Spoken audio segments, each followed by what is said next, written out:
បាទសួស្តីបងប្អូនទាំងអស់គ្នាជារឿយដែលខ្ញុំទទួលបានសំណួរពាក់ព័ន្ធជាមួយប្រទេស support real ណាវាមានប្រទេសដែលវាលីសមកប៉ុន្តែក៏យើងឃើញមានដែរ admin ខ្មែរយើងខ្លះក៏ទទួលបានការ invite real បើទោះជាប្រទេសកម្ពុជាយើងវាអត់ស្ថិតនៅក្នុង list ដែលគេដាក់ support real ក្តីអញ្ចឹងអានេះយើងអាចនិយាយបានថាយើងមើលនេះដើម្បីឲ្យដឹងច្បាស់តែម្ដងថាប្រទេសណាដែល support earning ពី add on real ណាអញ្ចឹងចូលមើលកន្លែងនឹងខ្លួនឯងទៅនេះយើងចូលមក support មកចូល account នឹងចុចលើអាត្រេ3មកយើងចូលលើពាក្យ support get support ហ្នឹងមកក៏លោកមានច្រកណាផ្សេងចូលតាមច្រកផ្សេងក៏ចូលទៅបើនេះច្រកដែលខ្ញុំចូលណាអូខេយើងចុចលើ monetization ចូលមកដល់កន្លែងនេះយើងនឹងឃើញពាក្យនេះ make money with នេះអូខេ make money with real អញ្ចឹងចូលមកយើងឃើញពាក្យ add on real overlay add on real on mobile អញ្ចឹងណា how to enable អញ្ចឹងទៅចុចមើលផ្សាយខ្លួនឯងខ្ញុំនិយាយពី add on real article តែប្រទេសណាវា support ខ្លះអញ្ចឹងទៅចុចលើអាហ្នឹងមក add on real បងប្អូន scroll ចុះក្រោមមកវាឃើញ support country នេះ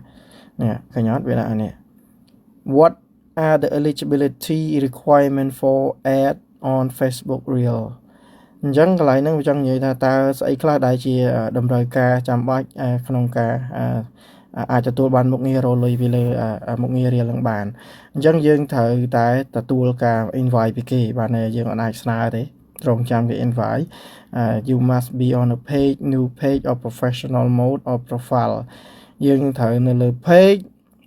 សេរីចាស់ក្តីសេរីថ្មីក្តី professional mode ក្តីឬក៏ profile អញ្ចឹងណា you must pass remain complaint with Facebook partner monetization policy បានន័យថាយើងកុំឲ្យខុសគោលការណ៍គេណាអាហ្នឹងយើងត្រូវតែដើរតាមគោលការណ៍គេ you must be at least 18 years old បានន័យថាយើងអ្នករលុយហ្នឹង set up ហ្នឹងត្រូវ18ឡើងលើអាយុអញ្ចឹងណាអញ្ចឹងនេះនេះគឺខាងក្រោមនេះគឺជាប្រទេស support នេះគឺជាប្រទេស support you also must reside in one following country territorially territories okay territories កន្លោះមិនចង់ចេញអូខេអញ្ចឹងវាមាននេះបងប្អូនមើលនេះអត់មានប្រទេសកម្ពុជាយើងទេយើងមើលមាន Argentina អូស្ត្រាលីអូស្ត្រាបង់ក្លាដេស Belgium ស្អីមើលមកនេះមើលមក scroll មើលមកប៉ុន្តែជាក់ស្ដែងគឺអត់មានប្រទេសកម្ពុជាយើងទេអញ្ចឹងយើងរកមើលដូចនៅកូរ៉េអីមាននេះយើងឃើញ South Korea អូខេមាននេះកុំឲ្យសួរទៀតបងប្អូននៅខាងកូរ៉េ United States ឃើញប្រទេសនេះ scroll មកមើលតាមនឹងទៅអានឹងបើយើងចង់ទៅលេងប្រទេសណាសងំទៅលេងណាតឯងអីម៉ែកូនឆ្កែយើងសងំទៅលេងណាតឯងអីបងប្អូនទៅមិនបាច់ប្រាប់គេថាយើងទៅលេងណាទេចែកកន្លែងគេលេងណាកុំឲ្យវា spam IP ពេកហើយក៏កុំឲ្យជន់គ្នាពេកយើងផុសងាយឡើងបើគេអត់សូវធ្វើយើងធ្វើទៅវាងាយឡើងអញ្ចឹងអាចរើសប្រទេសក្នុងនឹងចំណោមនោះហ្នឹងយកលេងទៅ